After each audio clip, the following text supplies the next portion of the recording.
இனிமையான நண்பர்களே, அன்புள்ளம் கொண்ட சொந்தங்களே, அனைவருக்கும் வணக்கம். கிட்டத்தட்ட பாட்டாளி மக்கள் கட்சி மக்கள் மறந்து விட்டார்கள்.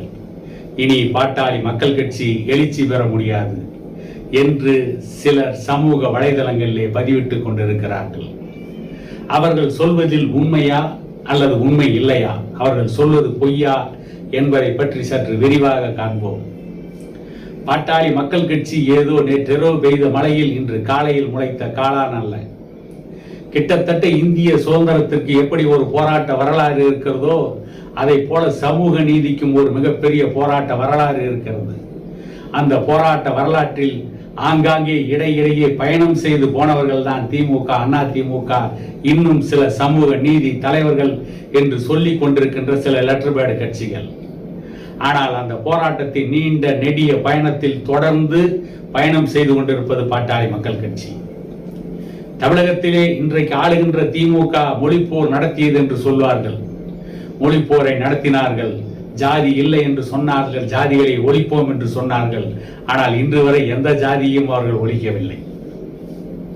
ஆனால் தமிழகத்தை காக்க வந்தோம், நான் தான் தமிழின தலைவர் என்றெல்லாம் தனக்கு தானே பட்டம் சூட்டிக் கொண்ட கலைஞர் இன்றைக்கு சமூக நீதி தலைவர் என்று, சமூக நீதி காவலர் என்று தனக்கு தானே பட்டம் சூட்டிக் கொண்ட மு.க. ஸ்டாலின், இவர்கள் கட்சியெல்லாம் சந்தித்த தோல்விகள் கொஞ்ச நஞ்சமல்ல. ஆனால் இன்றைக்கும் அரசியல் நிற்கிறார்கள். அவர்களை பற்றி யாரும் பேசுவதில்லை. இதுவரை ஒரு முறை கூட பாட்டாளி மக்கள் கட்சி ஆட்சிக்கு வரவில்லை. தொடர்ந்து சமூக நீதி போராட்டத்தை நடத்தி கொண்டே இருக்கிறது. ஜாதிகளை ஒழிப்போம் என்று சொன்ன திமுக எந்த ஜாதியை சார்ந்தவருடைய உரிமைகளுக்காகவும் போராடவில்லை. ஆனால் வன்னியர் சங்கம் என்று ஒரு ஜாதி சங்கத்தை ஆரம்பித்திருந்தாலும் கூட மற்ற அனைத்து சமூகங்களுக்கும் போராடிய வரலாறு வன்னியர் சங்கத்திற்கும் பாட்டாளி மக்கள் கட்சிக்கும் இதன் நிறுவனர் டாக்டர் ஐயாவிற்கு மட்டுமே உண்டு. கடந்த ஒரு வார காலமாக பாட்டாளி மக்கள் கட்சியுடைய நிறுவனர் டாக்டர் ஐயாவுடைய முகநூல் பதிவுகளை பார்த்திருந்தால் தெரியும். தடா சட்டத்தை பார்த்து அனைவரும் அஞ்சி நடுங்கினார்கள். அன்றைக்கு மறுமலர்ச்சி திமுகவின் பொதுச் செயலாளராக இருந்த வைகோ தடா சட்டத்தில் கைது செய்யப்பட்டு ஓராண்டுக்கு மேல் சிறையில் வைக்கப்பட்டிருந்தார்கள். திமுகவினர் மீது கூட தடா சட்டம் பாயும் என்று பயந்தார்கள். ஈழத் தமிழர்களை பற்றி பேச மறுத்தார்கள். ஆனால் அன்றைக்கு அந்த தடா சட்டத்திற்கு எதிராக மிகப்பெரிய போராட்டத்தை நடத்தியது பாட்டாளி மக்கள் கட்சியின் நிறுவனர் டாக்டர் ஐயா அவர்கள். அந்த வரலாற்றை பதிவு செய்திருக்கிறார். கோவையிலே முஸ்லிம் சமூகத்தை சார்ந்தவர்கள் மீது தடா சட்டம் தொடர்ந்து பாய்ந்த பொழுது அந்த முஸ்லிம் சமுதாயத்தை சார்ந்தவர்களை காப்பாற்றுவதற்காக சென்னையிலே டாக்டர் ஐயா நடத்திய பேரணி, அந்த ஆர்ப்பாட்டத்தில் தடியடி நடத்தப்பட்டது. அந்த தடியடியிலே டாக்டர் ஐயா அவர்களும், அன்றைக்கு தலைவராக இருந்த தீரன் அவர்களும், தலித் எழில்மலை அவர்களும், புரட்சியாளர் பழனி பாபா அவர்களும் கடுமையாக தாக்கப்பட்டார்கள். இந்த வரலாறை பதிவு செய்திருக்கிறார்.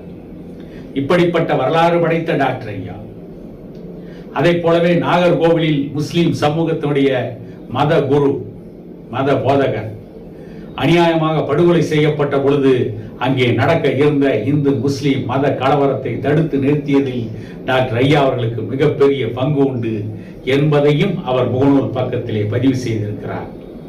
தேவேந்திரகுல வேளாளர் சமூகத்திற்கும் மற்ற சமூகத்திற்கும் இடையே மோதல் வருகின்ற பொழுது அவற்றை தடுத்து நிறுத்துவதற்காக டாக்டர் ஐயா அங்கே போய் நின்று அந்த சமூகங்களுடைய நல்லிணக்கத்தை ஏற்படுத்துவதற்காக அவர் நடத்திய அந்த அரசியல் பயணத்தை பற்றி குறிப்பிட்டிருக்கிறார்.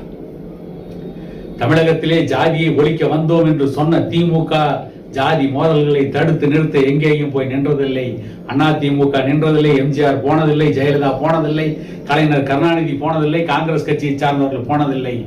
ஆனால் வன்னியர் சங்கம் என்று ஒரு ஜாதி சங்கத்தை ஆரம்பித்திருந்தாலும் கூட டாக்டர் ஐயா என்கின்ற ஒரு தலைவர் மட்டும்தான் மற்ற அனைத்து சமூகங்களும் நல்லிணக்கத்தோடு இருக்க வேண்டும் என்று அந்த சமூகங்களுக்காக குரல் கொடுக்க அந்த களத்திலே போய் நின்று போராடிய பாட்டாளி மக்கள் கட்சியை மக்கள் மறந்து விடுவார்களா? அப்படி ஒரு வேளை பாட்டாளி மக்கள் கட்சியை மக்கள் மறந்திருந்தால் விக்கிரவாண்டி இடைத்தேர்தலில் 56,000 ஓட்டுக்களை எப்படி பாட்டாளி மக்கள் கட்சி வாங்க முடியும்? தருமபுரி நாடாளுமன்ற தொகுதியிலே கிட்டத்தட்ட வெற்றியின் விளிம்புக்கு வந்து எப்படி தோல்வியை சந்திக்க முடியும்? பல லட்சக்கணக்கான வாக்குகளை எப்படி பாட்டாளி மக்கள் கட்சி பெற முடியும்? பாட்டாளி மக்கள் கட்சி மக்கள் மன்றத்திலே மிகப்பெரிய நங்கூரம் பாய்ச்சி நின்று இருக்கிறது.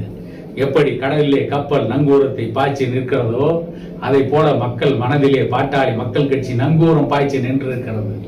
அதை மறைக்க வேண்டும், திராவிட கட்சிகளுக்கு சொம்பு தூக்க வேண்டும், திராவிட கட்சிகளுக்கு எடுபிடி வேலை செய்ய வேண்டும் என்பதற்காகவே அவர்களுடைய சுயநலத்திற்காக, அவர்கள் தான் மட்டுமே நன்றாக இருந்தால் போதும் என்ற எண்ணத்திற்காக, திராவிட கட்சிகளை ஆதரிக்க வேண்டும் என்கின்ற ஒரே காரணத்திற்காக பாட்டாளி மக்கள் கட்சியை மக்கள் மறந்து விட்டார்கள் என்று ஒரு பொய்யான பிரச்சாரத்தை இன்றைக்கு மக்கள் மத்தியிலே பரப்பி கொண்டிருக்கிறார்கள்.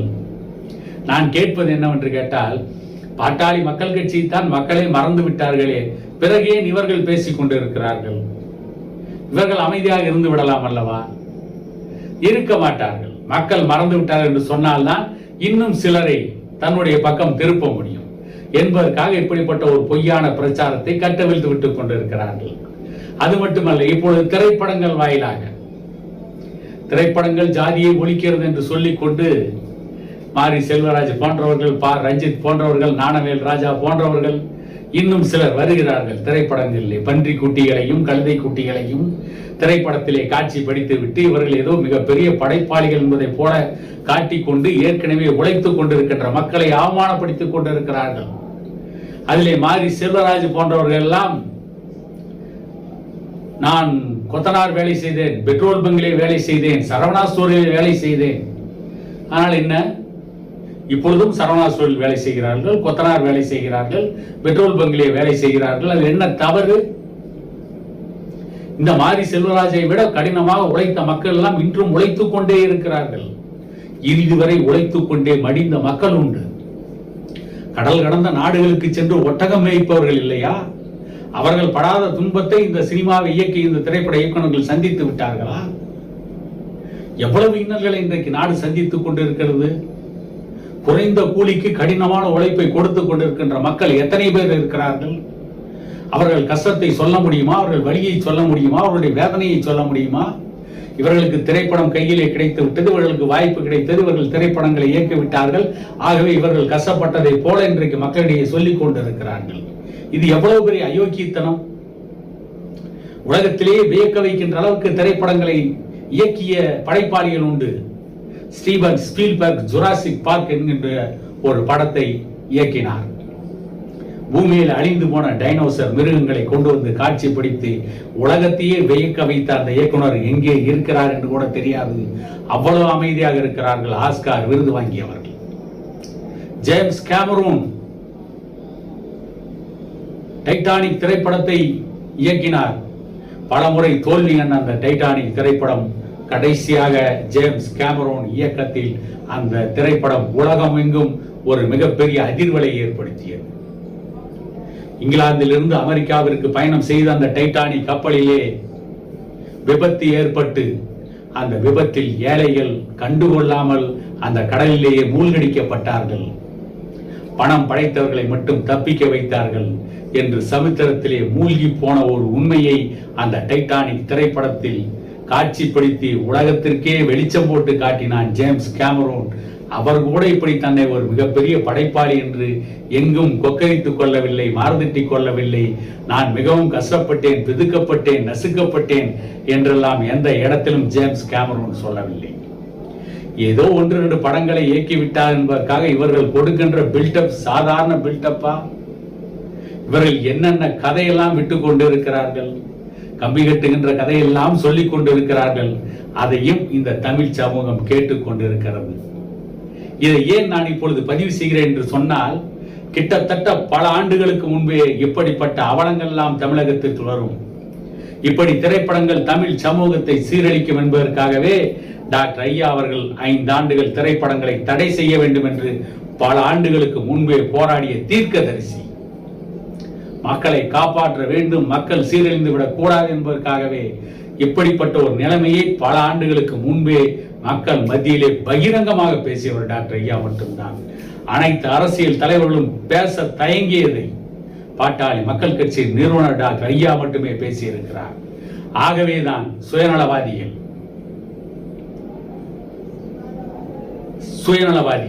சுயநல எண்ணம் கொண்டவர்கள், திராவிட கட்சிகளுக்கு சொம்பு தூக்குபவர்கள், திராவிட கட்சிகள் மட்டுமே இந்த நாட்டை ஆள வேண்டும் என்று நினைக்கின்ற பந்தேரிகள், அவர்களுக்கு அடிமையாக இருப்பவர்கள் தொடர்ந்து பாட்டாளி மக்கள் கட்சியின் மீது இப்படிப்பட்ட விமர்சனத்தை வைத்துக் கொண்டிருக்கிறார்கள்.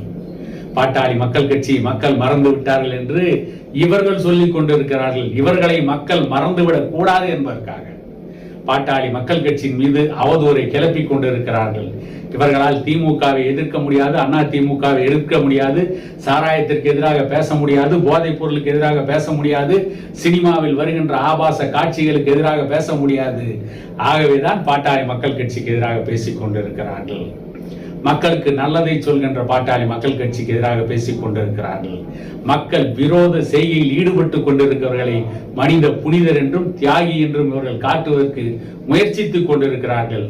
உண்மையிலேயே தியாகம் செய்து கொண்டிருக்கின்ற பாட்டாளி மக்கள் கட்சி அதன் நிறுவனர் டாக்டர் ஐயாவை திட்டமிட்டே அவரின் மீது அவதூறு கருத்துக்களை சொல்லிக் கொண்டிருக்கிறார்கள் என கூறிக்கொண்டு இன்னொரு காணொலியில் உங்களை சந்திக்கும் வரை உங்களிடமிருந்து விடைபெறுவது உங்கள் எடப்பாடி துரைசாமி.